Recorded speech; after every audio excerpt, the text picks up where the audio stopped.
Well, welcome back to Gabbing Geek, the podcast where we talk about movies and TV and science fiction and everything geeky. Looking at my notes, let's see, this is show number, it's show number 1. It's the first show. We're calling this show It'll Suck and Then It Gets Better. That's true. Yes, and I'm not saying that's a reference to this podcast or everything else, but, we'll be talking about that as well. With me, as always, and by always I mean one for one, we have William Watson. Hello, how's it going? And we have Jenny Newman. Hey there, how are you? So, welcome. This is our first podcast. This is the first time we're coming to you from the Watson Man Cave. It's a very spacious accommodation. Thank you for hosting us. I guess you're our official sponsor for the first one. No one else wanted to sponsor us, so that's why. That's true. That's true. Well, and you bought pizza, so I think that really seals the deal. But we're going to be coming to you hopefully weekly, talking about lots of things that are geeky, and I hope that you enjoy the conversation as much as we do, because honestly, we've been talking about these things for so long that we figured it just made sense to record it and share it with everyone else, because there's more than 3 geeks out there, we think. I don't know, I've heard. Well, at least 2 geek guys and 1 geek girl. That's true. At this point. That's true. Yeah. Well, yeah, and there may be more even at this table. We'll find out. I don't know. Well, maybe not this table. This table will probably fall apart. It is not a good table. It's not, but it will do because it's flat and has legs. Well, we also have high hopes because with all things that start off that look like a hopeless cause turn into great things at times. Are you saying this table could turn into something great? Could be very great. Wow. It could be the hood of a Camaro, I believe. It's that quality. I'm looking forward to that. That would be a great. We need to get a photo of that. All right. Well, our first segment for our very first podcast is appropriately titled Meet the Geeks.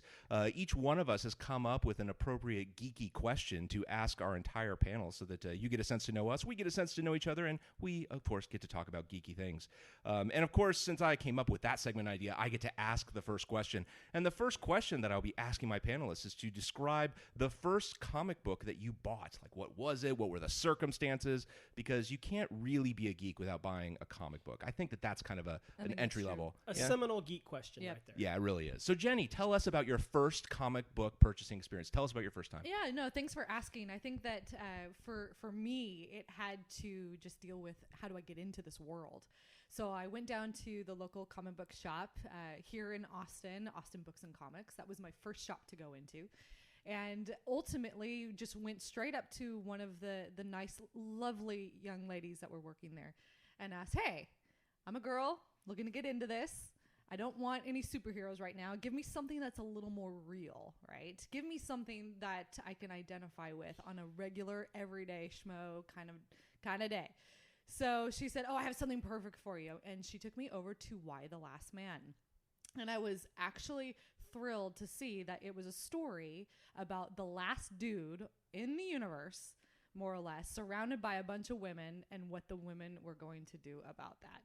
And so it was fantastic. You know, I jumped right into it thinking this is totally me, because how great would it be to find the one last guy on Earth and figure out what his future is going to be. And he has no say about it because it's only chicks ruling the world at this point in time.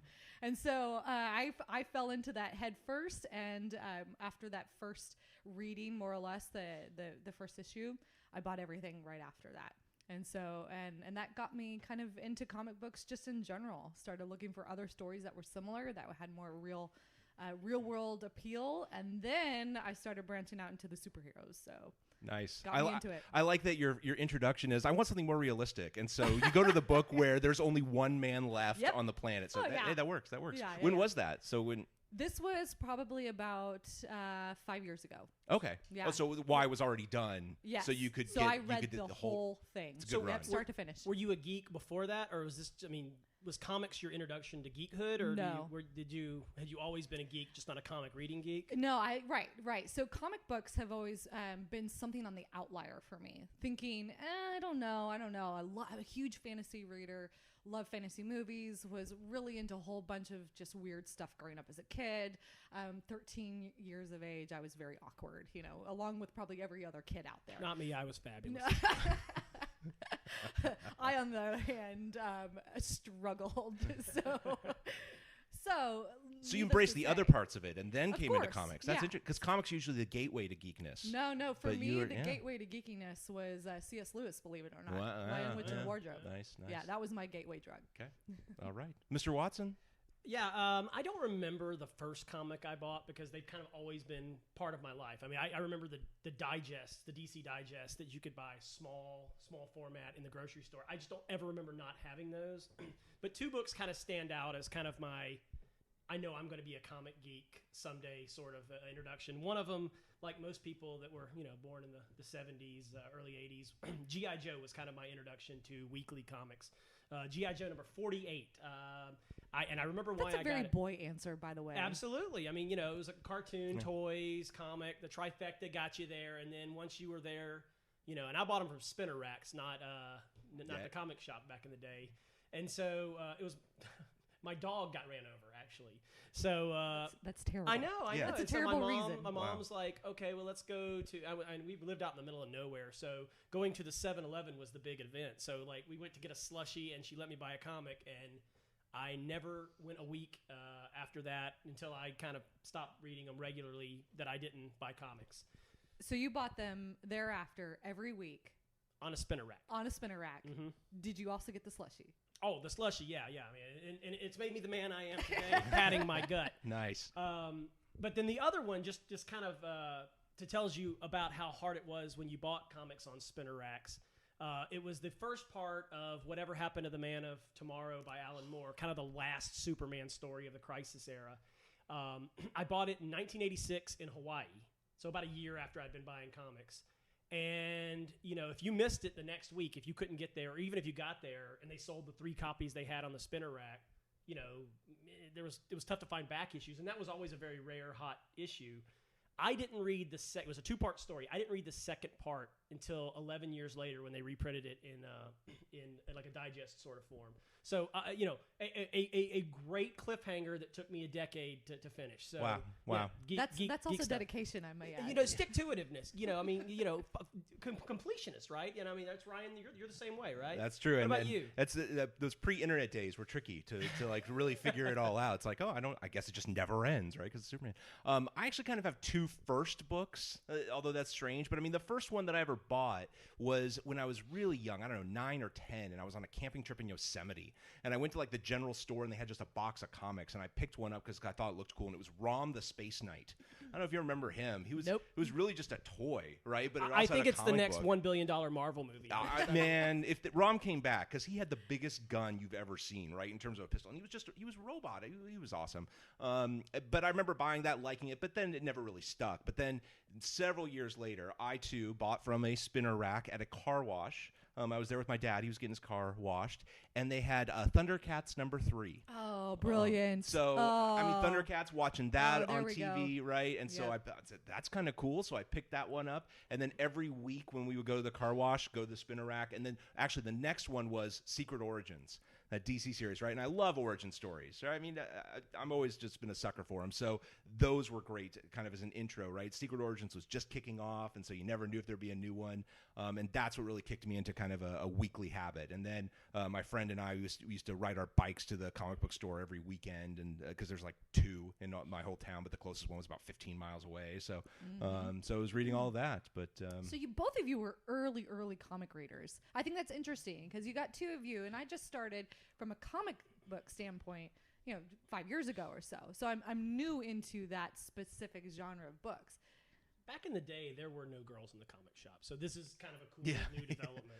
As geek chic became sort of more acceptable, I think that's become more. But I mean, it used to be a boys' club completely. So. That's from a comic book standpoint, maybe so. Yeah. Lots to talk about that when it comes to women characters. There's and still the way struggling there. That females are shaping up around here, but very so true. You're saying that the Catwoman feature film was not a good representation of don't even comics. get me started on how they are representing us women in some of these movies. Yeah, that was a fun one. All right, well, Jenny, what's your question?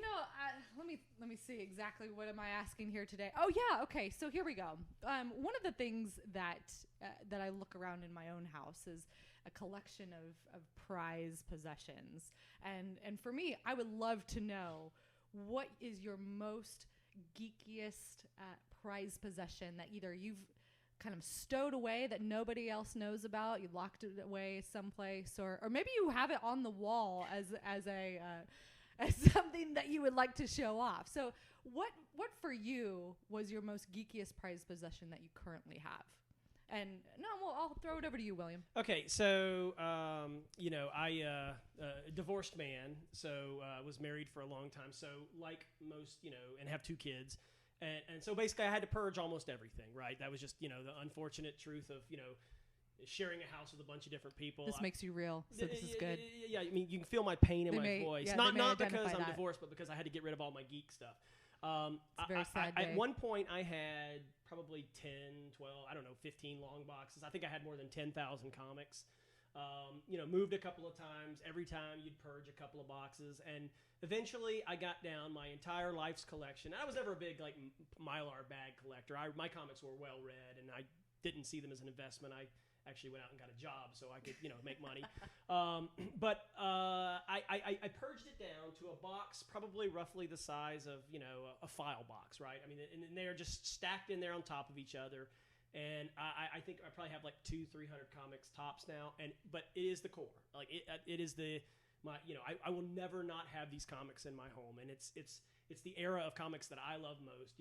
I'm 39 years old. And so, the sweet spot of when I started collecting was right around the end of the Crisis, the beginning of kind of the reboot, and it was the Giffen Justice Leagues, the new Wally West Flashes, the Suicide Squads, all of those immediate post-crisis, where it was kind of a more realistic take on comics back before they got back to where Superman could spin around the earth and go back in time. So those are the ones I've really that was the ones that will stay with me no matter what. So just my core comic collection. And there's a good sentimental factor there too, because you've been able to hold on to it for such a long time. That's great. I will fight people before I get rid of that last box of comics. Yeah. And mine is, I still have some comics as well from the days. Not as many as at the height, but I don't consider that my geekiest also thing. Purged because you're a married man. And purged mostly because I've just moved between states. You can't use married as something that is going to get rid of your stuff. That's like an excuse almost. Because I will say that in my marriage, we do not purge. We are collectors. So there are those that out there. You can't use that, I don't think, as an excuse. That's certainly not the excuse for me. I blame the kids, too. Oh. Yeah. Or the dog. Dog. Might as well just pick something. Yeah. The neighbors. I mean, it's everybody. No, so mine has just been from moving so much between different houses that, you just lose some of them and such. But to me, the geekiest thing is something that I actually bought not too long ago, maybe a few years ago. But it's geek art. I have no problem admitting that. But they're these prints it's an artist named Andrew DeGraff. And he's this really cool pop culture artist. But the thing that he did that I really loved, and so I bought, he did these prints where they're maps of movies. And not like maps like you consider like a Google map or something, but do you remember the old family... The Martyrs map? What's that? The Martyrs map? Right, something like that, okay, right? yeah. But no, this is like, do you remember Family Circus, that awful yes. cartoon? Right, let's be honest, right? And they would have, every once in a while on a Sunday, they would have that big shot where it's like, hey, Billy, where have you been? And he's like, nowhere, but then if you see there's this dotted the line. Map. Right. And it shows that he's been everywhere, the playground, right? The dog's following him and everything. Yeah. So it's a map like that. Right, and it's a map of, so he did the Indiana Jones movies and the original Star Wars movies, where it's one picture and it's every location from the movie, and you see these colored arrows that go through them all. I'm really jealous. So like looking at these, you can actually recreate the movie in your head, right? And it's just the geekiest thing ever, but they are just awesome, Do you have it displayed in your home? So I bought 6, and he was the 3 indie ones and the 3 Star Wars ones, and he was nice enough to send me like matching numbers because they were limited runs. But now it's really expensive to frame stuff like that. So I'm doing it kind of piecemeal as like the local framer kind of has surplus ones in those sizes. So I've got one of them framed, and it's a long-term project to get all of them framed and then hung. But any chance you're selling? No. Any chance there may be a purge? Not with those, because my wife was like, no. She's being an art history major and an art lover. She likes it when I connect with art. So I guess that counts. Yeah. No, it's fantastic. She has low expectations. and I meet those. No, that's brilliant. God, I would love to see those. Honestly, I will show you sometime. Yeah, no. So there, for me, one of the geekiest things that I own currently is back in the day. So back when Star Wars first came out, my dad was really into it, and thankfully. So not only did he buy all the original Star Wars toys, which I do have, but he also bought a full-size replica Darth Vader costume.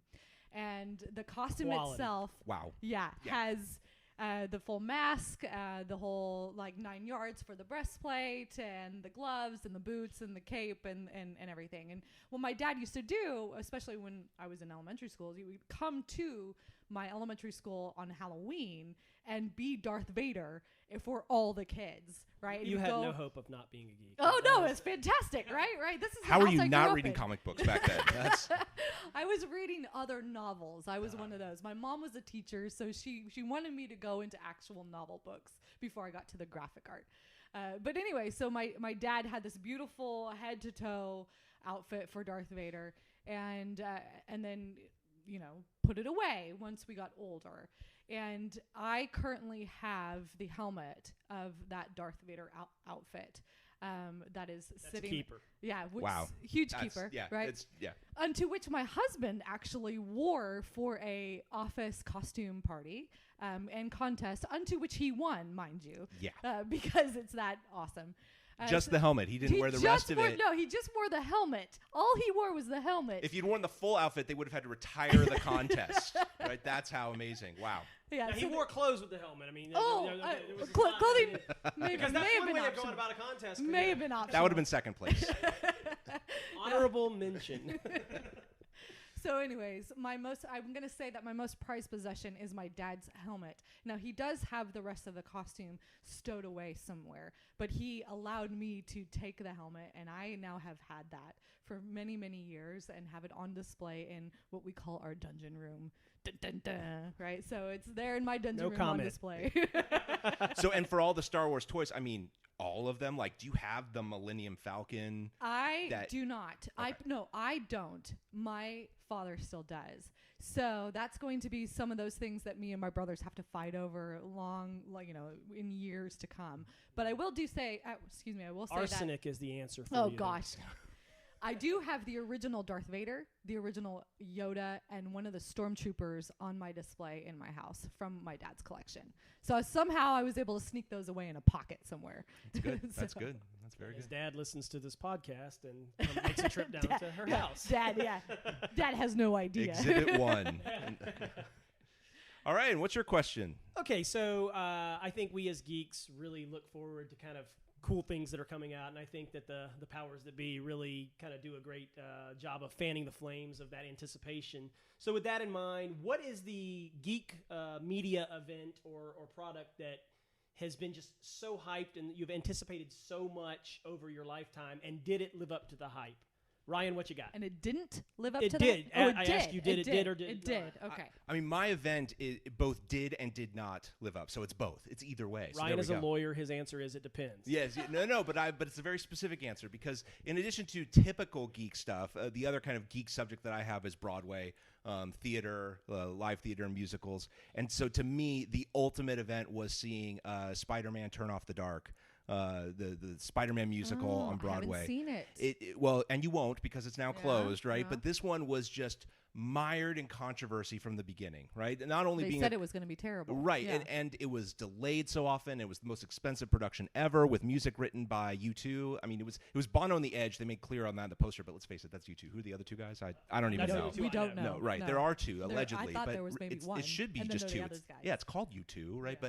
But anyway, so there's that music. There's Julie Taymor, who directed The Lion King and a few other shows, right? Expectations were super high, and then it started getting into these stories about it being unsafe and people being injured. We actually went and saw it after one of the severe injuries, but then it had reopened after they made it safe. But just the musical was a mess, and not just musically speaking. We could talk about the theater stuff, but that's less geeky, geeky in a different way. But from a Spider-Man sense, it was just absurd, right? It was this story, like the original story of the musical was actually a group of comic book nerds who are writing their ultimate Spider-Man story, and that's what's revealed right on there. But they also changed it so that there's the goddess Arachne, who's also involved in making Spider-Man get his powers. So it's like a third level of the story, right? Comic book geeks, then there's the Spider-Man story, then there's Arachne, and then Arachne takes over the real world in the middle. The thing was the hottest mess ever, so much that they shut it down and had someone else rewrite it. and someone else direct it, right? And they came up with a completely new story using the same old music that I also ended up seeing. And for some reason, it was actually worse because it was better. Oh, yeah. You know, like the original Spider-Man, it was from a scale of 1 to 10, it was a 0. So having that was just phenomenal to see. So we're talking like Showgirls appeal, like, you know. I mean, worse than that, right? Starship Troopers, so bad it's good. I mean. It really was. It was a Spider-Man musical written and directed by someone who hates Spider-Man. Oh. Right, and who's actively making fun of Spider-Man fans. Yep. And just so it was that. Lived up to the hype of being bad and also failed to meet the hype because it just wasn't Spider-Man. So that's mine. Yeah, no, I feel you on that, because I think for my example, I already told you that my gateway to geekiness was through C.S. Lewis and The Lion, the Witch, and the Wardrobe. I read these books every year, front to back to front, all the everything in the series. It was my staple. If I was bored, that's what I would go and do. I'd read this whole series of 7 books, right?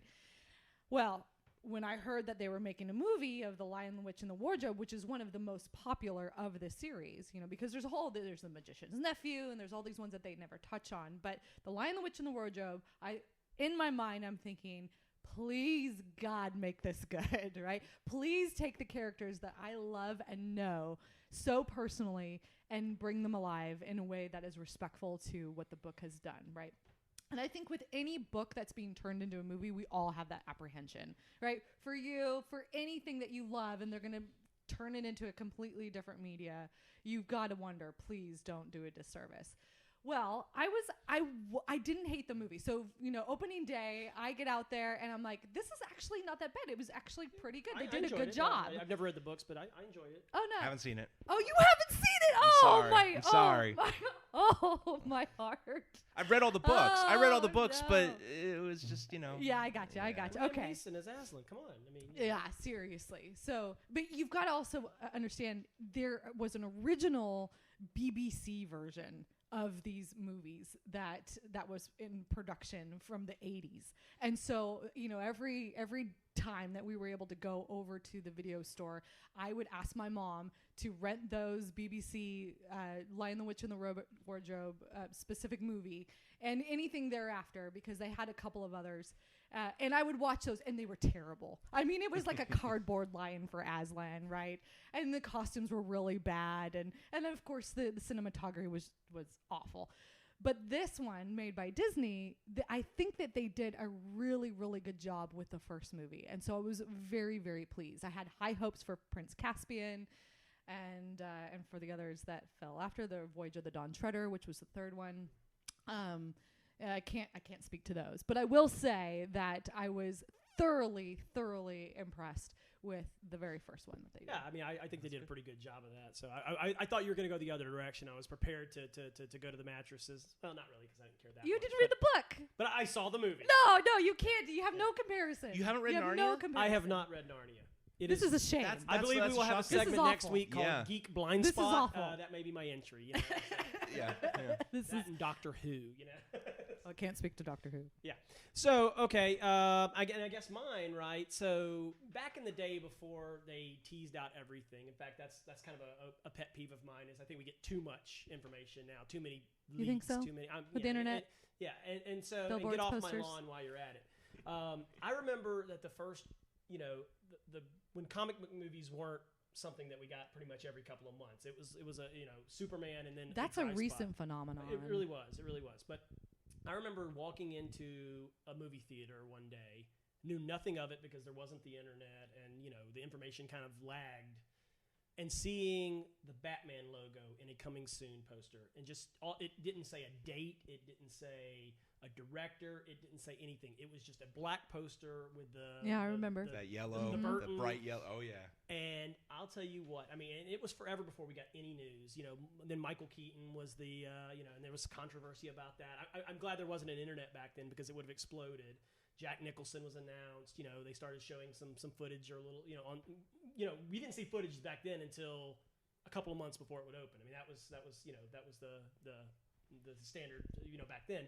And I mean, I think the poster probably was about a year and a half, 2 years before. I mean, like the poster was, I think before they did a really good job of advertising differently back then without the internet. Right. You know, you had to have a big runway of time. Mm-hmm. You had, and I mean, and that one was one they built up a lot of hype, and it was a huge hit, right? I mean, that was, you know, back when 50 million was a huge opening weekend. That was, you know, I think that was the largest opening weekend ever at some point.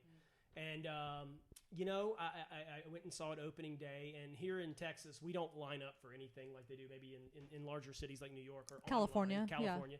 You know, that one, there was a line wrapped around the block. I mean, it was, you know, it was a tremendous, I mean, the excitement was palpable. I mean, and I got in there and, you know, it wasn't horrible. I'm not a huge hater of the Burton Batman movies, but I'm not you know, it was a disappointment relative to expectations. You know, if I hadn't had it so hyped up in my head, it probably been okay. The Batman movie, I was wanting, you know, an action adventure, you know, kind of. You wanted Christopher Nolan. I wanted Christopher Nolan in the 80s, Nolan, right? Yeah. And so, yeah, I mean, that's why. I mean, The Dark Knight is my favorite movie ever because of that. That was the Batman. I mean, Batman Begins was good, but Batman: The Dark Knight, you know, The Dark Knight was the movie I had been waiting for since the 80s. So that was mine. That's a good one. All right. Well, so there's our first segment, In the Wraps. That's awesome. Nice job. Let's move on to our next segment, which is Geekiest News of the Week, or GNOW, if you want to go by the initials, or at least those ones I'm using, where we each will pick one of the geekiest news stories that we see out there and discuss. And there's so many to talk about, especially in the wake of Comic-Con and just everything. But let's hear what story you have picked, Mr. Watson. One word.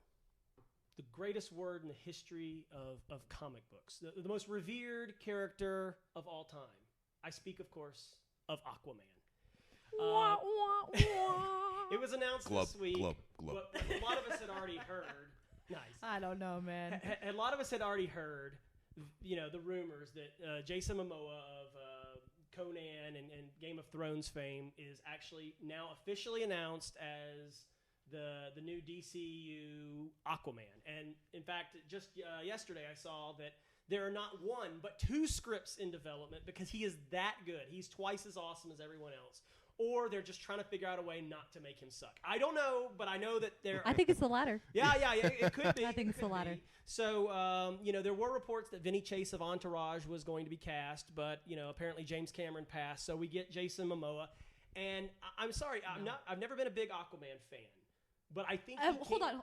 Has anybody? I really want to know if there are true followers of Aquaman. Whoever created its mother is a huge Aquaman fan. Oh man. Even she's kind of like, really? You made Aquaman? What does your son do? He robs banks. Yeah. But still, look, I'm going to say it. I think this can be a good movie. I think that this can be. How? Okay, William? I'll tell you how. How? They don't make the Green Lantern mistake, right?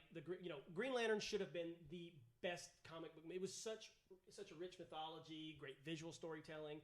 But the problem with the Green Lantern movie with Ryan Reynolds, who he wasn't the problem. He was not. Yeah, he's never the problem.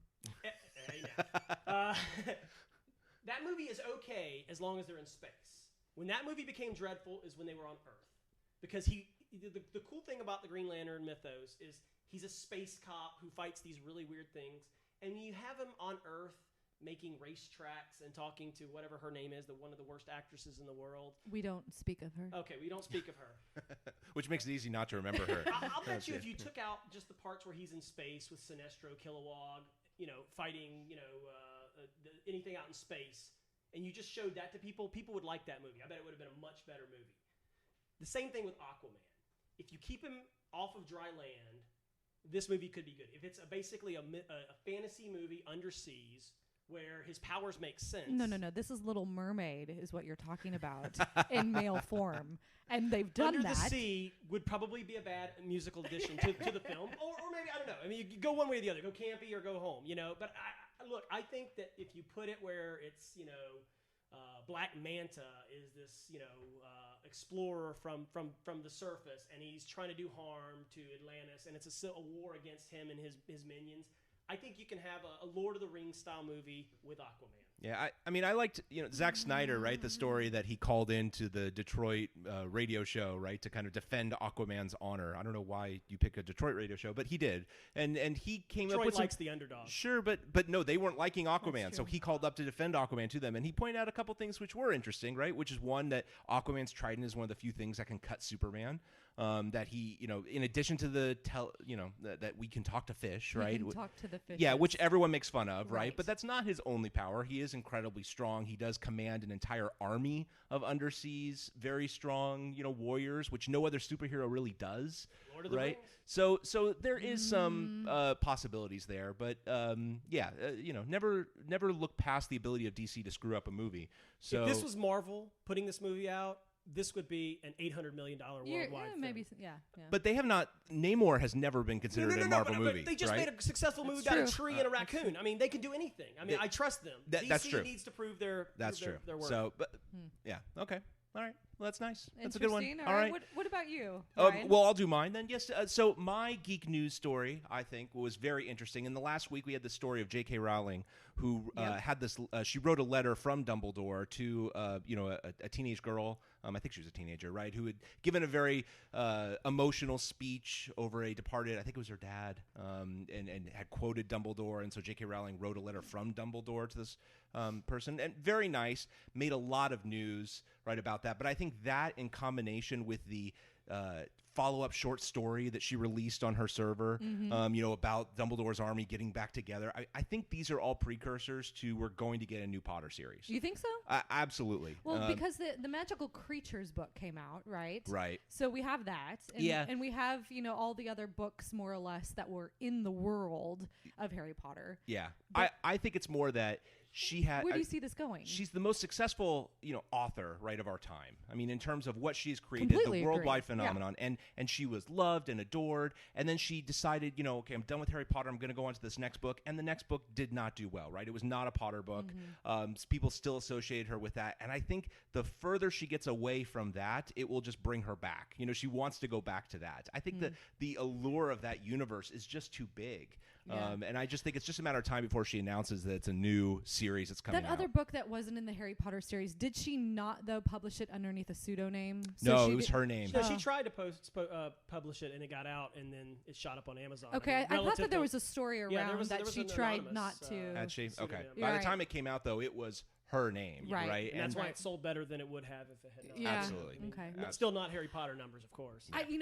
I'm struggling with this because I'm a huge Harry Potter fan. I stood in line to actually buy these books, and I wanted the actual hardback book, so I have these books in my library.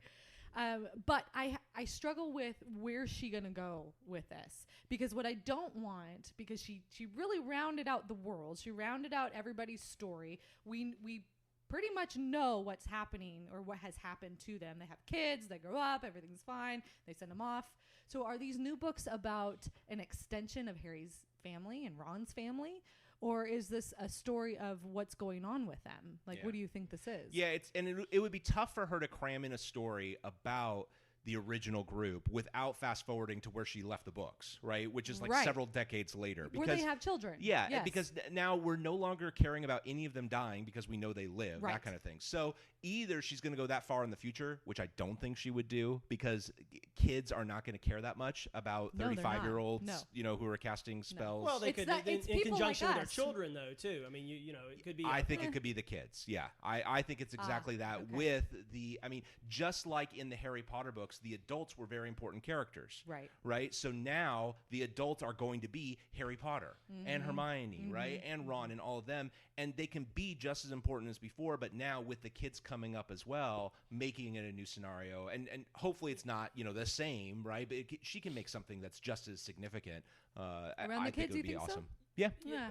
My fear is I'm weary about that. Yeah, my fear is that after someone has meteoric success, they end a series and then come back and revisit it. We get the prequels. We get Lucas. Right. Yeah. And it's to quote my favorite movie. You either die the hero or you live long enough to be the villain. Yeah, so there was some time when she was going to license out to other writers, to write, to play in her sandbox, to write stories. That was the rumor that I'd heard a couple of years back. I I just don't think she's going to do that at this point. It feels like she's probably going to revisit it, and my gut says is we'll be disappointed. Yeah, that's what I'm worried about. Is that she's trying to strike lightning twice. Maybe. But all three of us will be there to buy it on day one. We will. I'm just going to add to the nonsense. It'll just be tricky, but there's a chance for good stuff. So. Nice. Yes. All right. So one of the things that I was super excited about that I saw was the announcement from Bob Iger, the CEO of Disney, and more or less that he said in a meeting with his I don't want to say investors. That's probably the word I need to use. It was an earnings call. More or less that they're expanding the Star Wars presence at Disney, right? So what does that really mean? Does that mean Disneyland? Does that mean Disney World? Does that mean that we're going to get a few more rides like Star Tours? Or are we actually going to get a full-blown area of Disney which we can play and romp around and go to Hoth and, what do you think? I think that this is huge news, right? I mean, given, they did California Adventure, is that what it's called? Yeah, right? California Adventure in Anaheim. I could see them going full on area that's almost its own park. I would hope so. Kind of like Epcot. I would hope Hollywood so. Studios. Where So I was looking online, and there are people that are drawing up, mock plans of what this could look like, and I agree. Thank God for these people. Seriously, because I needed the visual. Yeah, absolutely. What I would like to see is the real. No one ever published that, but it's out there. Right?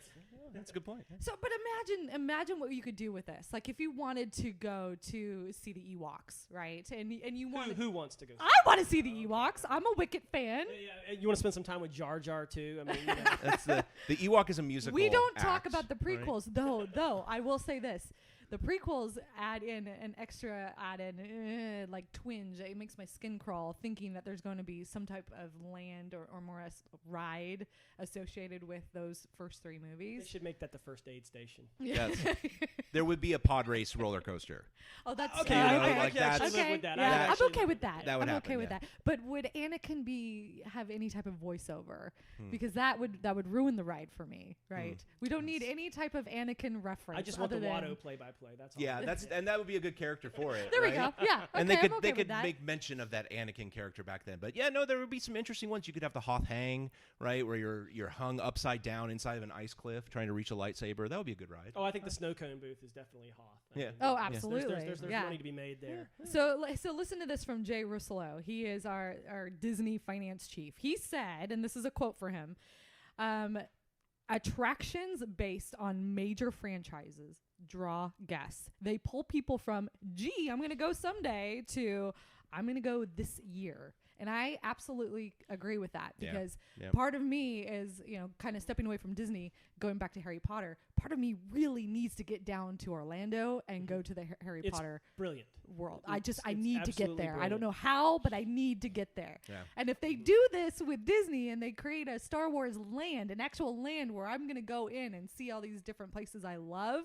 oh man, I'm there. Absolutely. Yep. No, it's good. And if that succeeds, then it's only a couple of years before we get Marvel Land. Well, that's no, it's good. We just need a whole park. Marvel Land is already in Universal. I wonder how long their license is for because if in the same park at the Harry Potter Village, which is fantastic, there's a ride that other than I just want to go for the butterbeer. The butterbeer, I've had butter. There's a butterbeer cup up in my cabinet up there.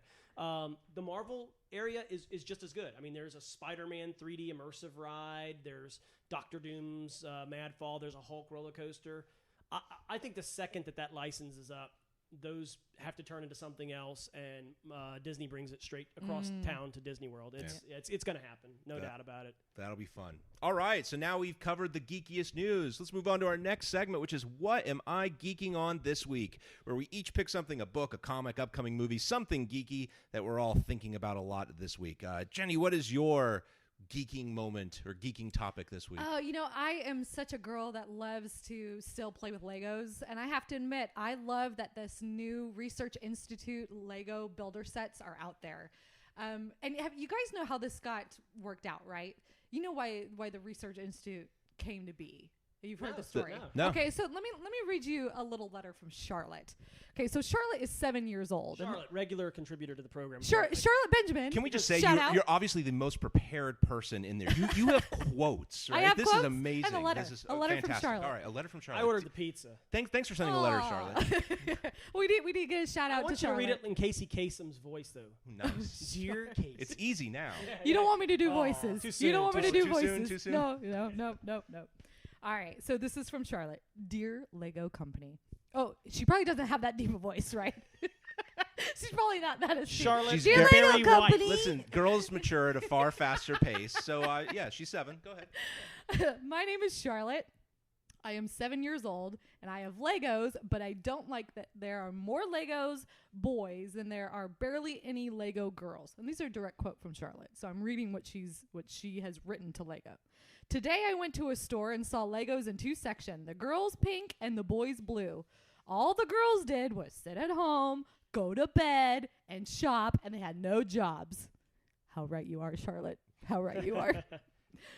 Keeping on with Charlotte, but the boys went on adventures, worked, saved people, had jobs, and even swam with sharks. I want you to make more Lego girl people and let them go on adventures and have fun, okay? Question mark, exclamation mark, exclamation mark from Charlotte. All right. So Lego got a hold of this letter, right? They took notice of this, and it became this huge internet phenomenon. The Do internet. you think she was pounding her hand on the table? as She was wrote it? probably more like, okay, like shoulder shrug. I'm super cute. I'm 7. You need to cater to me. She was probably more like that, right? So Lego. Jenny, gets did it- you write this letter under the name Charlotte? I- That's what I we wish- want to know. I That's wish- what I'm thinking now. Why do you have the original? That's what I want to know. I don't That's- need, no, don't look at that. Don't Tear look at that. stained. Don't look at that. Original. So Lego listened, and they said, you're right, because a lot of what's happening right now, we have those pink Duplos, and we have girls that are going shopping, and they have kittens, and they're so cute, and yada yada, but we don't have anybody doing anything fun. And so they built the Lego Research Institute set. So there's 3 sets, right? There's the scientists. Well, they're all scientists, more or less. You have the dinosaurs, people, or one woman who is more or less looking at artifacts, and another woman who is playing with beakers and secret sauce, more or less. So she did it. She spoke up on behalf of all the females out there and said, we need better Legos. And Lego said, you got it. But the thing about this is that Lego could really incorporate more women in the actual sets they already have. I think that for me, this is a really, really good step in the right direction. But there should be women riding, dinosaurs out there in the Lego sets and helping, beat down dragons and some of their more adventure sets that they have out there, and the space sets. There's lots of room for growth of just like having girls a part of that set. Yeah, I like that they did this change, at least from the Lego Friends, which were also kind of silly, right, and simplistic. Right. But to me, I also wonder, when did Lego become this cultural measuring stick, right? That we're saying, hey, look at the progress we've made. There's a Lego set, Yeah, right, isn't that's that- covering yeah, this. yeah, I mean, isn't that awful? They're kind of. Well, they're saying that about Marvel movies, Well, and yeah. they're saying that about comic books. There's a lot when it comes to women and these kind of iconic cultural, either toys, comics, the nerd culture, more or less. No, that's fair. There's That's a lot fair. of room to grow. Yeah, and as we talked about earlier in the podcast, it is a more of a later development that women are adopting the geek culture. So I mean, hopefully we're seeing improvements. I want us to be to the day where it doesn't say female scientist on the box; it just says scientist, and they happen to be female. Right. Like, I mean, that's where Yeah. we want to go. And, Well, and there's just in the same sort of vein. I mean, I don't know if you guys saw the Fields Medal, which is like the Yes, Academy just Award recently. of The math. the first female winner ever just this week, right? So I mean, we're getting there, but I mean, yeah, it's progress is always slow, but I mean, at least we're seeing it. That's the important thing. It's really exciting because recently with Goldie Blocks, you heard of Goldie Blocks? Oh, yes. Goldie Blocks was a big deal because we're making toys that are supposed to spur people to think more about what they're building, right, and cater them towards the girls. But to me, Legos was never a boy's toy, right? I never looked at it as a boy's toy. Yeah. But then when you start looking at how it's marketed out there, it is definitely marketed more towards boys. And there are very separate sections for where you can find these. So Charlotte's right. There are 2 sections. You go to the boys section and there's all this fun stuff. Then you go to the girls section and there's shopping and Pink playing and with purple. Kitty. Yeah. Yes. Pink and purple. Last word on the subject. As a heterosexual white male Protestant, I wonder when it's my turn. Okay, when is it my turn? Yeah. Someday. Yeah. Someday Yeah. there will be a Lego You've set been for so you. deprived Yeah. all this time. Where's my parade? Okay.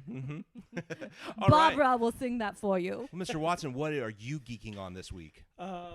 Well, along with the very important Aquaman news, right before that, and Aquaman came and just took away all the oxygen in the geek world. DC Warner Brothers came out with a calendar, and that's how pathetic we've gotten with our anticipation. Is now they announce 10 days on a calendar with no content to them, and all of a sudden, we're all shaking in our boots and just excited. So. I'm sure that some of them are going to be, a true Man of Steel sequel where it's just him in Metropolis with no Batman and Wonder Woman and all that. And then there's definitely going to be a Batman standalone movie. You don't cast Jeremy Irons as Alfred if you don't have a franchise planned. And You went to Jeremy Irons to pick the franchise, not Ben Affleck? Just no, Ben Affleck, you cast him for one, but Jeremy Irons is a butler. Hold on, Well, Jeremy Irons was in in the Aragon. Justice League movie. Best performance I've seen. So, and then I assume, unless Jenny is going to have a coronary, they're going to make a Wonder Woman standalone movie. But that leaves a lot of, that leaves probably and then Justice League is one of them. That leaves about 5 or 6 other ones. And I'm just kind of wondering how they're going to approach it. Are they going to have, Marvel had, Generation 1, 2, and 3, and then Generation 2 was the big hitters or some sequels or whatever. Is DC going to do that, or do you think they're going to fill them with some interesting people? I mean... Well, okay, let's just say if it's not the main ones we've mentioned, what would you like to see, even if it's not one of these 10, in that kind of that Guardians of the Galaxy spot, the equivalent where they stretch a little bit? My proposal, what I would love to see, is a Suicide Squad movie. Because I think that's like the Dirty Dozen meets, It's a toned-down Expendables. Right. But with good actors, hopefully. But I think you need to do that one probably a generation after, so you can feed some of the villains from, if you made a Flash movie and you had Captain Boomerang be in that one, and then feed it into it so it's more of a spin-off of what was already going on. The other one is Legion of Superheroes, because I think that could be DC's X-Men movie, kind of a little bit of a different approach. You start it with them already a team and kind of, a blended cast. And then kind of get that cosmic, a little bit of that cosmic mojo going that the Guardians has kind of kicked off for Marvel. Yeah, it's definitely out there. I don't know. I can't speak too deep and nitty gritty on this because I'm not necessarily a DC fan. So I'm hoping for the big ones, because to be honest with you, I think DC needs to have the big movies come out first before you're ever going to get to a Guardian space, because they screwed up on the Catwoman movie. That's a complete and total terror. And the Batman movies have been good, right? But we've had good ones before, and then with Christopher Nolan, he did something fantastic with it. But not everyone can be Christopher Nolan. So with these other movies, especially with Superman, I thought was great. Now, what they're about to do with the combined with Superman, Batman, and Wonder Woman in one movie. And possibly Aquaman. Mm-hmm. This kind of screws it up for me. And I'll tell you why. Because we don't know these characters. For those of us that are not part of the DC universe, we really don't know these characters very well.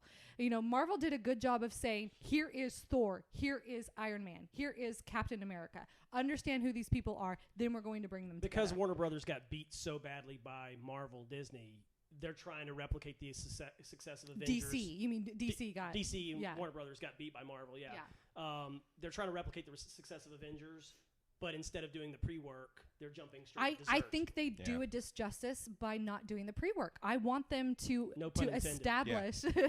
And that is the headline. Disjustice, right? Right. That could be the subtitle.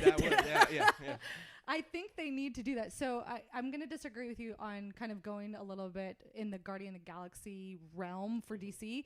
They need to establish the front runners They first. need to eat their vegetables. They first. really do. I want to see a Flash movie. I would love to see a Flash movie. That would be West fantastic. And have you seen the clips for the TV show? Yes, I think it looks that good. looks amazing. Yeah, I have they not pulled a watched guy from Arrow. Glee. I'm Yeah. super excited about that. Just the effects of it, because kind of like with Captain America, which is a very like any of the comics, a lot of motion, but then in the movie they captured it really well. Flash is the same thing, right? He's all about motion, which it works in the comic, but the first teasers that they've had for the TV show, I'm excited for that one. But in terms of the movies, I mean, there's been this story now that it's almost kind of semi-confirmed that Justice League Dark is one of the event movies, right? Which is all the spiritual DC characters, right? Which nobody knows the Spectre, right? I mean, that's just kind of a strange one. I mean, Constantine, he's going to have an NBC show, so there's going to be a little bit more exposure, but he's not even going to be in it. Episodes and it's canceled? Well, no, at least 6. That's at least 6 cancellation. You're a bold man. But I am.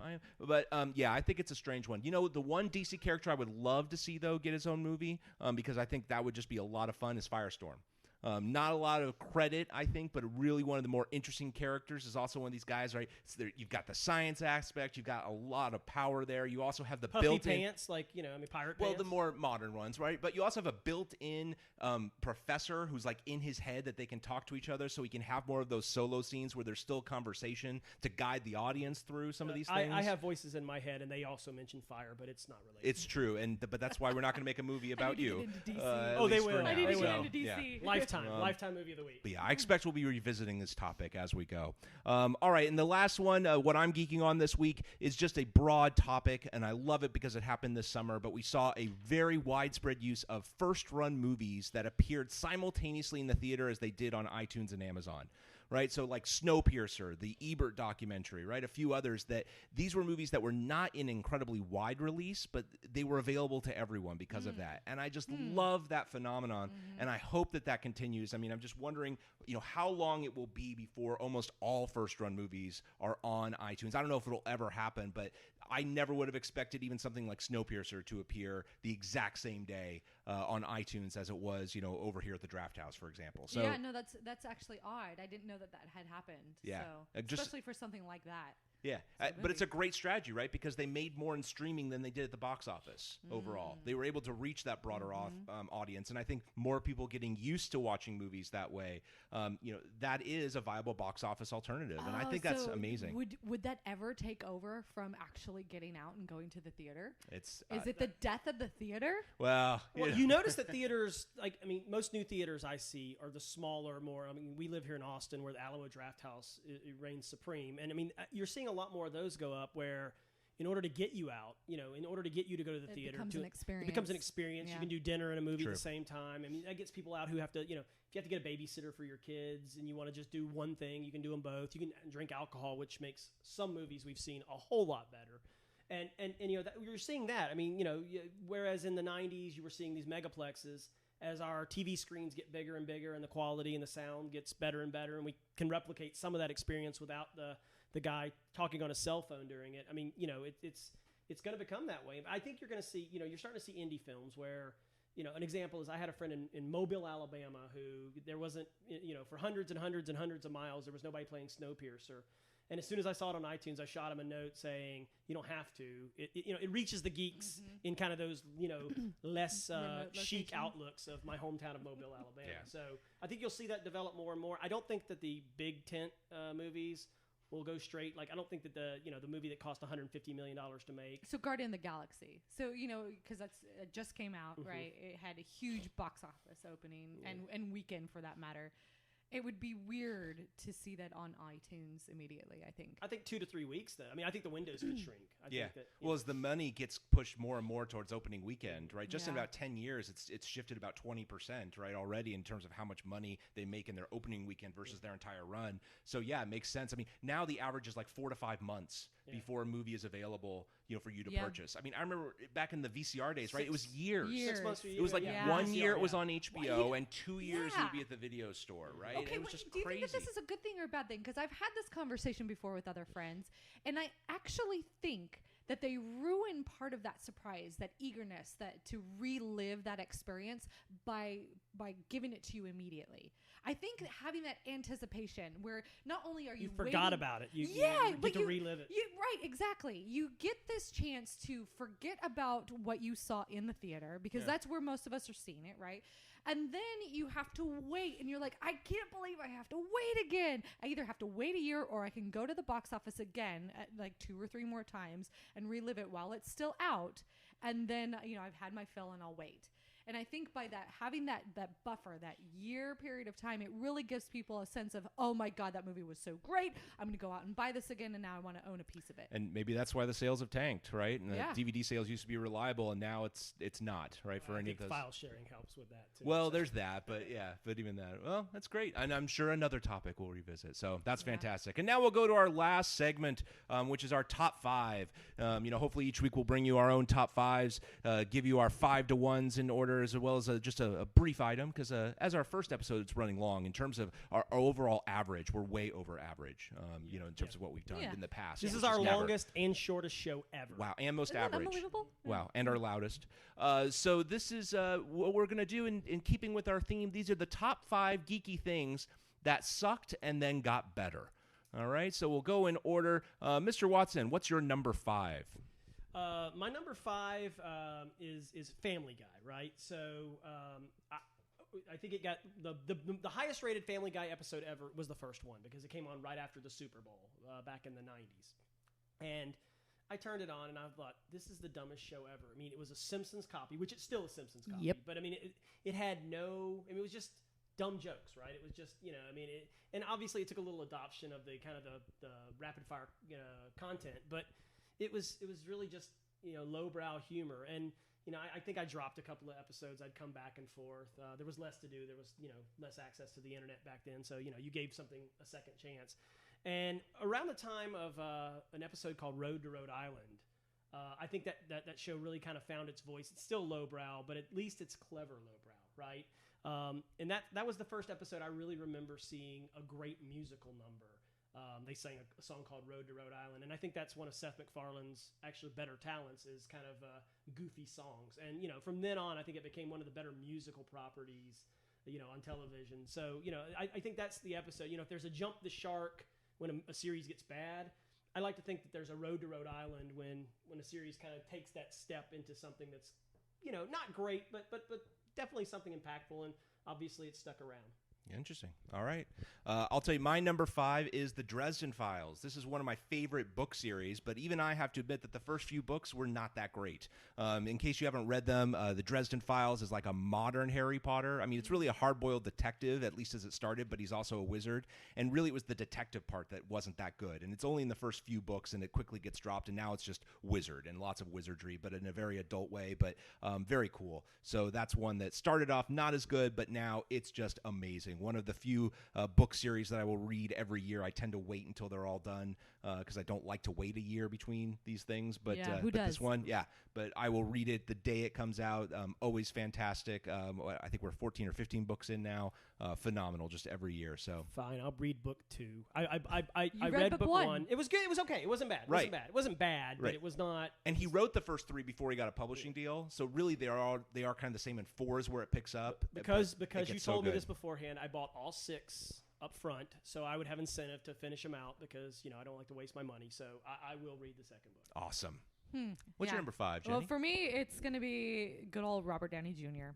I would say his career started off a little shaky and definitely improved over time. When you have him in like 1985 Weird Science, which was okay. I mean, Weird Science was a fantastic movie.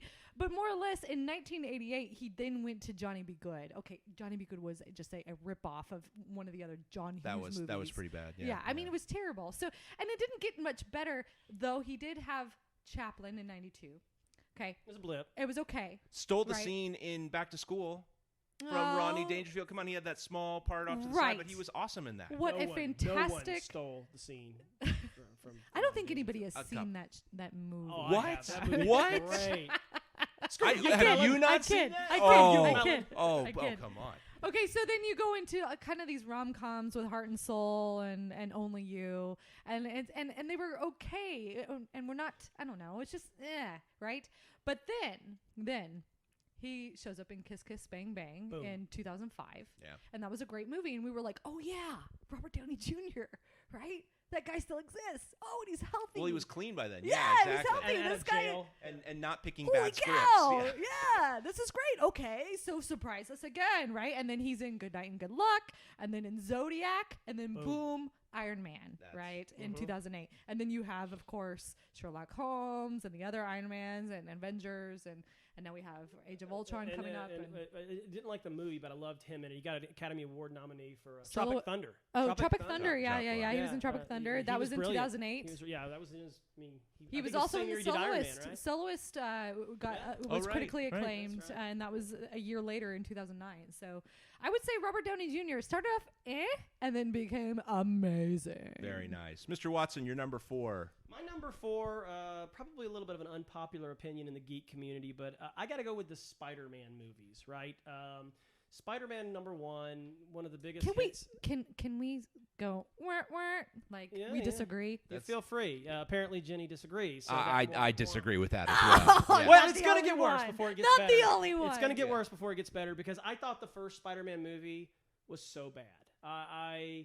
That's so strange. It was so bad. I did not see any of the other This is original weird. trilogy in the theaters, and I'm you a kidding comic me? book geek.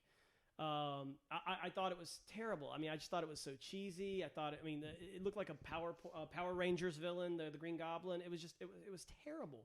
And then I waited till DVD to watch the second one. And admittedly, the second one was one of the better comic book movies, the Dr. Octopus entry. Yeah, so One of the got best better comic book movies ever made. Yeah. Yeah. But then. Wait, did you okay. guys both say that second Spider-Man Oh, movie was the best? No, comic One book? of, not Yeah, I mean, the. probably my top 10. You don't think so? I don't know that it reaches any of my top 10, especially Oh. when you start pulling in X-Men and the other ones that are out there and the old Batmans. But I don't those know that those it reaches fight the scenes top with 10. Dr. Octopus were Yeah. phenomenal. That was. I don't know. I don't know, man. But here's where my comment comes off the rails. I liked Spider-Man 3 just fine. okay. This is Yeah, is where you lose I've credibility lost my with geek me. card for the day apparently, but yeah, I thought it was much better than Spider-Man 1. But again, okay, hold on. Here is the caveat. I watched it I waited a long time because I just didn't like the series that much, even with the awesomeness of Spider-Man 2. I watched it in 30-minute bursts at home when I was on the treadmill. So it played like an HBO series. And as an HBO series, that was some high production value. That was no, you can't say that though. You can't. the number of characters. It felt, because that's always the criticism: too many characters, too much going on. If you think of it as a TV series that goes, what was it, a 3-hour movie? That's. So this was your Game of Spider-Man. Game of Spider-Man. It worked well. It was a good HBO series. I didn't mind it. And then and then of course I think that the next one is right there with Spider-Man 2, the reboot, with Andrew Garfield, who I think is much better than Tobey Maguire.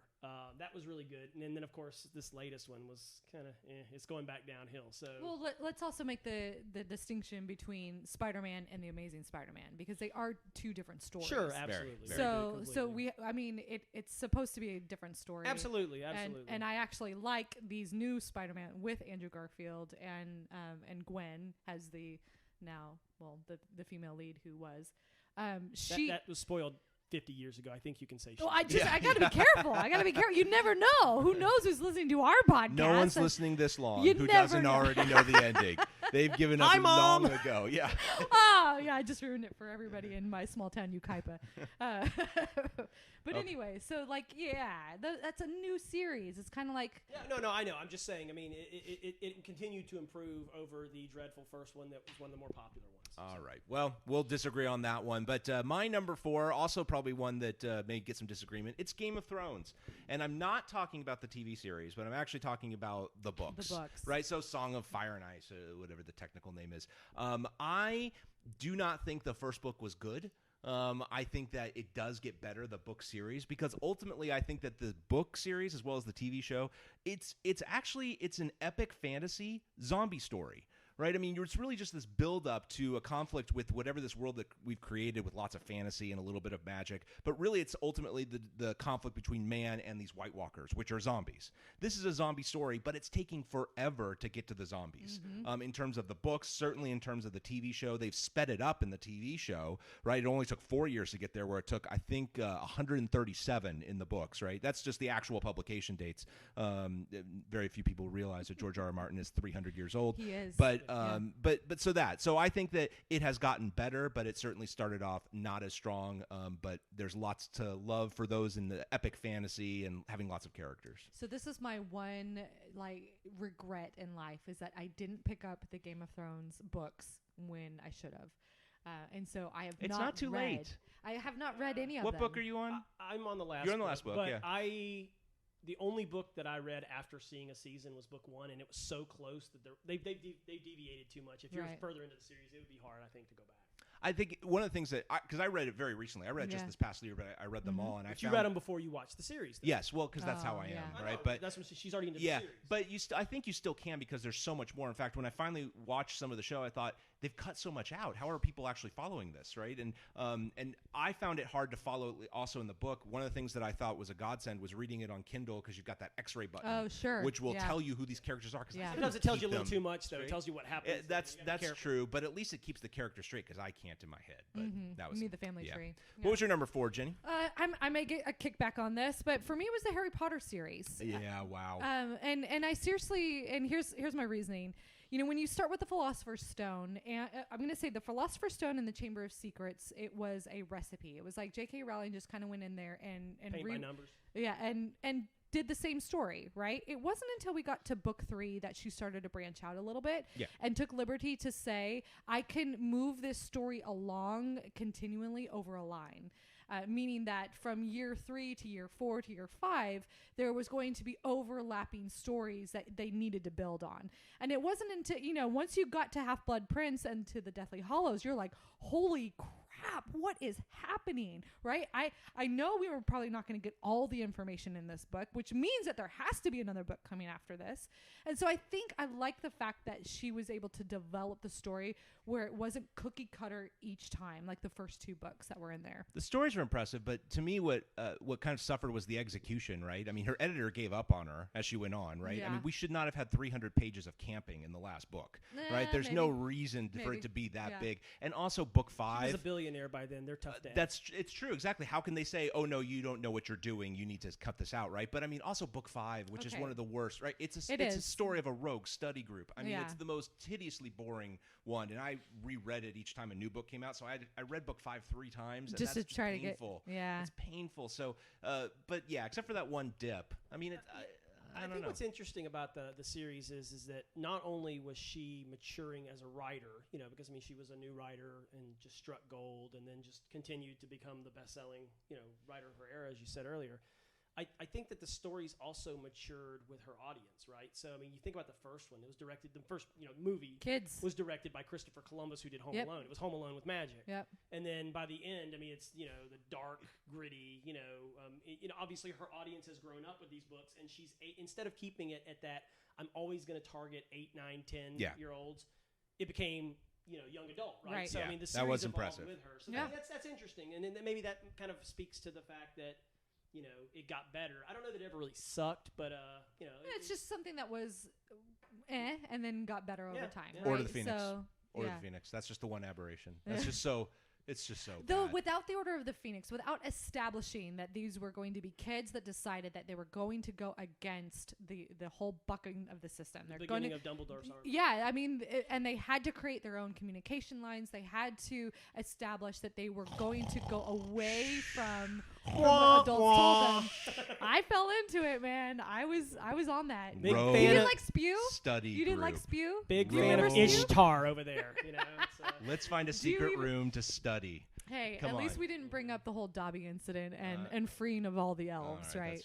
That's fair. All right, and so our next. That's all of number 4. So No, now we're 3. number 3, Mr. Watson. Okay, my number 3 is coincidentally I didn't plan this. Okay, I planned this. This is brilliant. Was Fallout 3. And it's a great choice. What's that? It's a great choice. Yeah. And really, it's not just true of Fallout 3. It's any progress-based game where you got to go around and collect things, and you got to get your equipment before you're fighting. Basically, I mean, I'm sure that I've never really played it, but World of Warcraft, you're fighting pigs. Then later you're fighting goblins, and then later you're fighting these giant monsters. Oh, so when you said Fallout 3, see, I thought maybe you meant the whole Fallout series. No. The game itself? Just that game. Wow. Really, Okay. any game. It can apply to any game. I just know that you've played Fallout 3. I don't know. I mean, it's basically, you start out weak. You're using an air rifle to hunt rats, and then later by the end of the game, you're firing nuclear rockets at giant monsters.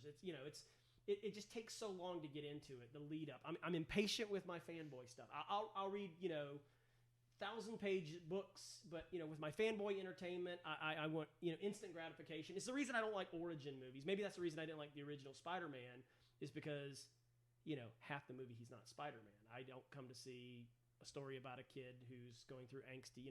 Show me if he's using oxy on his zits. I don't care. That's why I like the X-Men series, is because from day one they were the X-Men. Sure, they brought in Rogue and Wolverine and kind of introduced them to a team. You didn't like First Class? Because that's basically an origin story. Not as much. That hurts my heart. Although when you have a guy heart. like Fassbender and McAvoy, even if they're actually Iron Man, he wasn't Iron Man at the beginning. I love that one because he was just that good. If it's good, I guess you're right. I mean, I yield to your greatness. Okay. Yeah. All right. Well, that's a good one. My number 3, maybe controversial. I don't know. It's Orphan Black. And I have to say, this is with the caveat of I finished season 1 and I still haven't watched season 2, but I got into it because so many people on social media, people that I agree with and on other content, had always been raving about it. So I started watching it and I just didn't get it. And I have to say, I still kind of don't. The thing to me that's so amazing, for those of you that don't know, I think you should know by now, Orphan Black TV show, right? Ongoing series. You haven't watched it. Don't know anything about it. I mean, it's a clone, kind of. It's a mystery, but the kind of central sci-fi element is that there's this woman who's a clone. So there's several different women, and she plays each of those. The actress is absolutely amazing. There's no doubt about it. She's one of the most talented actresses, because the fact that she can pull off all these characters, and they are unique, and especially about halfway through the first season when she has one of the clones pretending to be one of the other clones, and it's totally believable, right? When you have the soccer mom clone pretending to be the punk rock kind of clone, and it still is different from both of them, it's fantastic. And so she's absolutely making the show. But in terms of the story itself, yeah, so I mean, it gets better because she gets to perform better, and maybe season 2 even makes it that much better. But that's one of those ones I just don't get it. Deal? Like, is it on Netflix? It's on Amazon. It's at least on Amazon Prime. Season 1, okay. Season 2 is for purchase on iTunes right now, but I'm sure it'll be available in other ways. But yeah. It's not one that I've picked up. I gravitated towards Orange is the New Black versus Orphan Black. Once you go black, you can't go back. Yeah, I went to the I can go orange. back. Yeah, that's it. I knew nothing about it. I still disagree with you. Okay. That's good to know. Jenny, you're number 3. There may be some people out there that's going to hate me for saying this, but I'm saying it. It's the Beatles.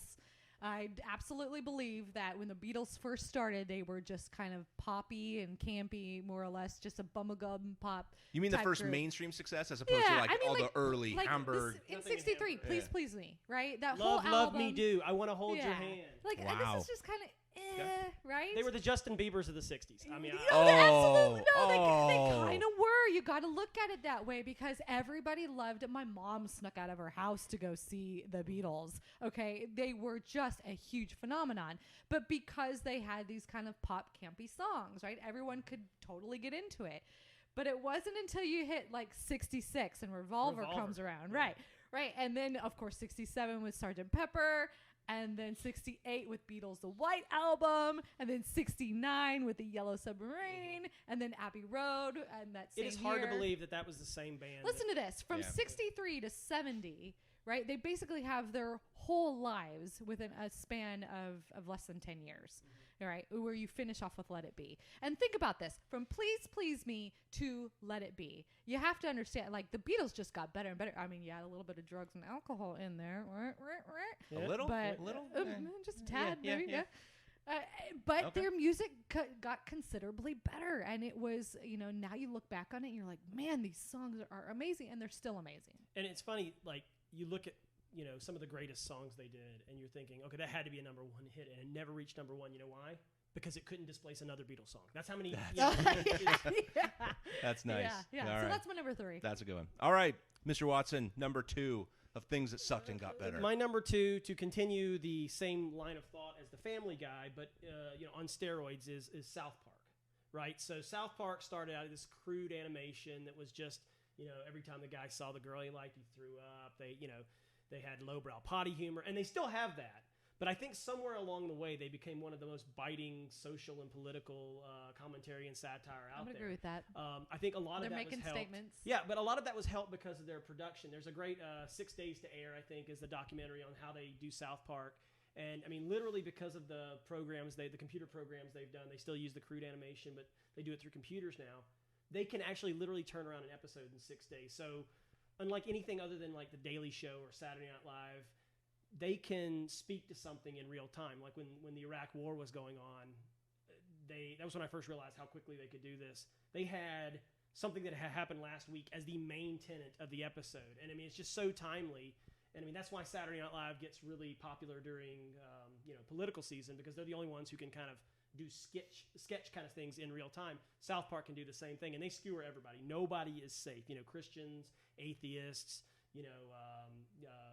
any religion, any faith, smart people, Kanye West, anything. And so, I mean, they totally, fair game. They don't seem to have any golden calf they won't slaughter, right? Yeah. See, I would have put them actually on the reverse slide. I thought that they started off great. The first couple seasons, shocking. The movie, amazing. The movie was and then amazing. after that, just kind of this slow trail off where it was more of the same. And yes, it's I a think new that's true joke, a new now. I think that's topical. true now, Yeah, yeah. but kind of like The Simpsons, although in a more condensed fashion, right? Where it just starts off really amazing. I mean, almost the reverse of it. But You like lowbrow potty humor? I can't. well, it was more the shock of it, Yeah. right? Well, and it was that's more true. that they there pulled was it off. nothing And- like that Yeah. out there Yeah. at the time. And now there's so you're so right. many things that You're are. right. You're right. I mean, Yeah. no, you're not right, but I mean, you're right that was shocking. You're Yeah. wrong about everything else. Well, now that we've established that, so number 2. my number 2, although it's specific to Sony, I think it's true for other manufacturers as well, is the PlayStation or just video game consoles.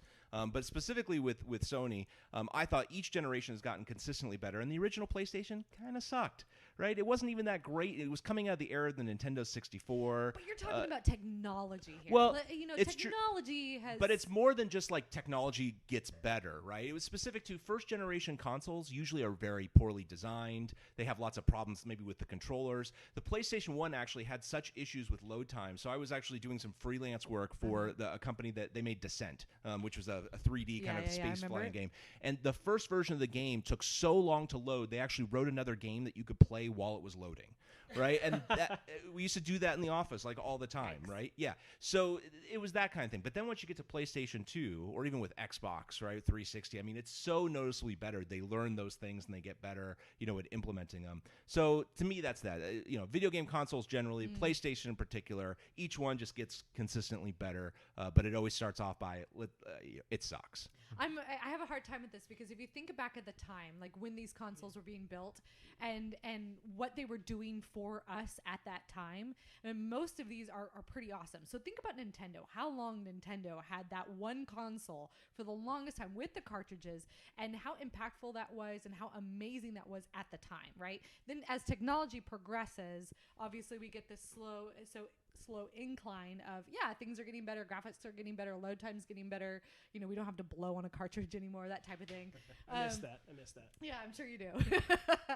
But so that's tough for me to see because I think that it's just a period of time piece versus the actual, like if we were just talking about something that. Did you feel hasn't that way at the changed. time? Did you hate the PlayStation 1 when it was first out? I did. Okay. I did. So Okay. that's the thing, Okay. and like original Xbox, right? This giant clunky Yeah. box that failed a lot, Yeah. right? Ryan has And high standards. I Red do- Ring of Death was what. Well, that was most the of us 360, Oh, was right? it 360? Yeah, but like the first run, but I know my game consoles. Yeah, Yeah, but I'm the I have expert. bought 6 Xbox 360s in my life. What? There's 4 in this house, right? I live in a small townhouse. There's 4 TVs in it, and there are 4 Xbox 360s here. Are you wow, kidding me? how many of them work? All of them, because I've replaced 2 Red Rings of Death. Wow. Holy cow! That's All right, well, impressive. That's dedication. Yeah. All right. Okay, so this, some of you may think that this is a cop out, but I actually truly believe this with my heart that the internet was something that was That's just technology.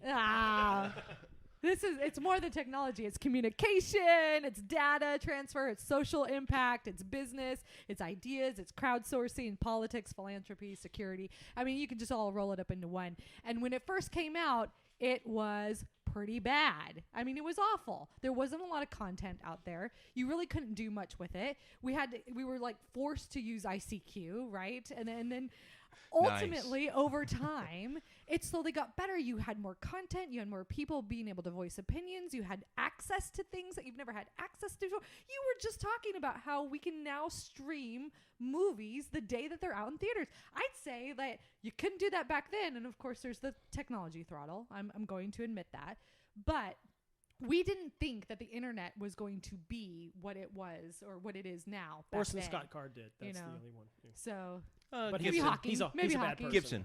Yeah. William Gibson did. I think agreed. Okay. That's a good one. All right, now we get to our number one things that sucked that got better. Mr. Watson, you're number one. Okay, my number one is kind of one of the greatest works I think ever in the history of comics is the Sandman series, right? So you've read Sandman. Oh yeah. I am not a DC Okay. reader. That's your I'm homework. sorry. Your homework is Sandman. But It's Vertigo. It's not exactly DC. Well, that's the so. Oh, I won't wait. spoil. Oh, I'm sorry. We're talking Neil Gaiman. Yeah. Oh, sorry. Yeah. Oh, my bad. I went immediately. I'm sorry that you thought of Mr. Sandman from the 1950s when we were on a Wow. Geek Chat show, but I mean, whatever. So that gas gun. It just wasn't cool. Oh, I'm so sorry. Yes, absolutely. okay. This is fantastic. So yes. the first, again, I like it when I know that I need to read something. I usually buy 2 or 3 volumes so I have incentive, so I don't have to throw away. It'll encourage me to get through it. And I'm glad I did that with Sandman because it turned out to be one of the greatest series I ever read. And the first, I guess it was the first trade paperback. It wasn't. It's weird. It was, you don't know what's going on. He was establishing Yeah. it. He was trying to figure out, is he going to be a compelling storyteller or is it going to be gothic for the sake of gothic? It was really moody, and then they were still trying to shoehorn DC superheroes into it in the first couple of arcs. A couple of them, right? I love Martian Manhunter, but he shouldn't be in Sandman. He should be in the Justice League or a poorly selling series that's going to be canceled after 2 years. That's where Martian Manhunter belongs, not with the King of Dreams. So, once he found his footing, especially around midway through the second trade paperback, I think there was never a bad episode from then on. It was, it was like Breaking Bad. It just continued to get better and just ended perfectly. I haven't read any of the stuff that he's written afterwards. The new ones, the overtures. Again, kind of like with Rowling and Lucas, sometimes you should just know when to stop. And I just, if you've told a compelling story. I don't know. I'm a little interested, and don't take this wrong. I'm interested in his Lucifer series. I really want to see what's going on with that. So yeah, I tried to get into that, but I think by that point I was kind of you were on your way out of comics. Well, on my way out of so you don't read anymore. Not much. Yeah, that's my number one. I have to be honest. I'm looking up the order of them just because I remember really liking the first collection, like the first kind of arc of Sandman, even though it was Dreams new. And Nocturnes, Preludes and Nocturnes. And also, the second one is actually the one that gets the most critical acclaim in terms of Doll's House, right? Which I didn't realize was that early Number 4 on. was the best one for me. It was the one where he takes the key to they're fighting over the key to hell. Right. Where Lucifer retires. So but that's interesting. I may need to reread some of those. I never thought that it started off sucking, but I could see some of those criticisms. It's and just stuff. weird, and I would agree with the first couple. You're just kind of like, what's going on here, and who are these people? And they introduce characters as family more or less, and then you never hear from them again. Not for a while, and you're like, well, what was the point of that story? It just feels a little jumpy, Yeah, I just remember loving those. But all right, well, that's a good one. All right, yeah, it's good. My number one for things that suck that got better is Agents of S.H.I.E.L.D. I think that in terms of a TV show was such a disappointment when the first episode, you're just like, you're holding your breath and it's like, wait, what is this? Yeah, and then it kind of goes on and you're like, but you should be better, right? And I don't know why, but I did stick with it. And then at the Captain America 2 reveal, right, as to what happens with S.H.I.E.L.D. and what they did with the TV show made it not just good, but absolutely outstanding, right? And as more of the press kind of came out as to, yes, they knew, right, and they had to kind of purposefully hold back, and that they actually had put in some kind of things leading up to it. The last few episodes, I remember thinking, well, not only am I watching them live, right, or at least that night, sure, but I'm thinking, oh no, it's over, right? And like to go from the beginning where it was like, I can't believe they messed this up, to one of the best shows that was on last year, and I'm so looking forward to season 2.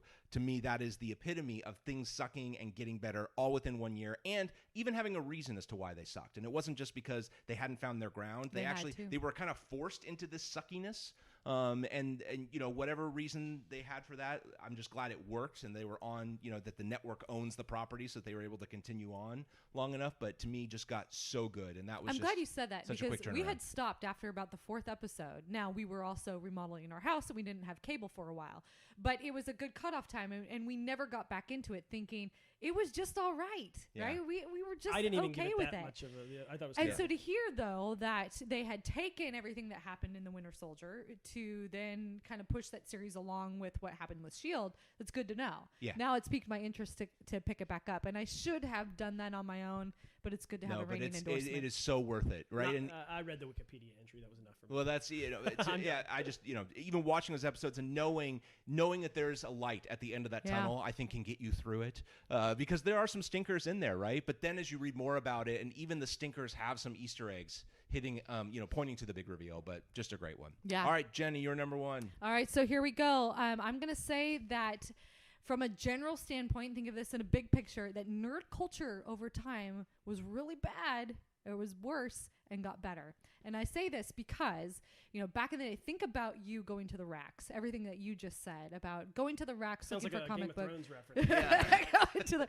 Send it to the racks. And having to, to get your once a week slushy or Slurpee or whatever it was. But also think about just having to have these things that were ours at the time that you only really identified with alone. And now it's becoming a lot more popular, a lot more widestream, a lot more readily available. So much so that there's dedicated internet sites to find your geeky gear if you want it. I hear there's even geeky podcasts now. Oh, there may be. Seriously. There may be, yeah. They're out there.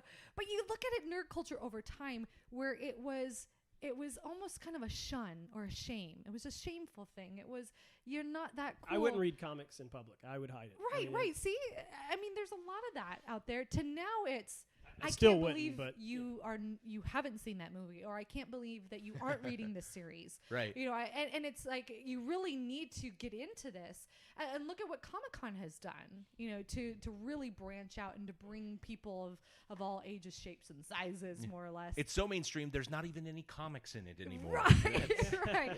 But I think that nerd culture has become more wildly and widely acceptable, to where it is not necessarily a shamed culture anymore, and where it's more of, this is really cool. You need to know who these authors are. You need to know who these artists are. You need to know what these stories are. And this really makes you kind of more of a vibrant and better person by having some of this as part of your culture, right? Yep. Oh, that's a great one. Yeah, I agree. And as a consumer of the kind of the geek media, I love the fact that I can go see one every couple months, a new really as far as geek, not just comic books, but every month there's a new release, and now they're even going into March, January, February, whatever. Well, they're making our fantasies real, right? But so they're bringing everything to life. The downside to that is that back in the day when you would see that Batman poster or something like that, the scarcity of it, the excitement of it, it's not as I don't think we anticipate things like we did back then. I think that there's a lot more, and it's not oversaturation, because I don't want them to stop. I like it, but there was an upside to going and finding that one comic you were looking for in the back of the spinner rack. But see, I completely disagree in terms of the scarcity, because to me, even though when we would anticipate things, prequels, and then they would come out and they would suck, right? And then it would be like prequels, right? And it was these things where, oh great, now what, right? Now, like if a movie comes out that I'm really anticipating, like whatever the next Marvel one, and they put out a stinker, I'm gonna be like, oh, that sucked. But there's another one coming out in a few months, and that's probably gonna be better, right? Yep. So that to me, that's the greatest culture thing. We live in now, where we were begging. Remember we were begging back in the 80s for them to do anything, right? And somebody took a chance to do Batman, and said, all right, we're gonna test this out and see what happens, and it made a ton of money. It really did. And so that should have been the key right there, which is the people are asking for this. We really need to ride with it. And finally, I think we're at that point where they get it, that this is just a part of everyday life now, where it's kind of expected. You should know these stories. You should know these people. All right. Well, with that, we will kick off and we will end our very first podcast. Look forward to doing more. This is a great conversation. I think we'll have probably less segments, so that we're a little shorter, because I don't think anyone's listening at this point. But if you are listening, well, of course, we're all listening. But if you are Hello, listening, Tom Kelly, I know you're still listening. Here's some ways to you can reach me on Twitter at SumDellLawyer, because that's where I work. William, where can they reach you? Witty Watts, WITTYWATS. All right, Twitter. on Twitter, Jen. And I'm Jenny, JENNY_Newman, Newman. There you go. Those are all on Twitter. You can also reach us on Twitter at podcastgg, or even our email address, gabbinggeek@gmail.com. If you have any things that you'd like us to discuss, well, then we'll probably put that into the mix. But otherwise, thanks for listening to our very first podcast, and until next time, Valor Margolis.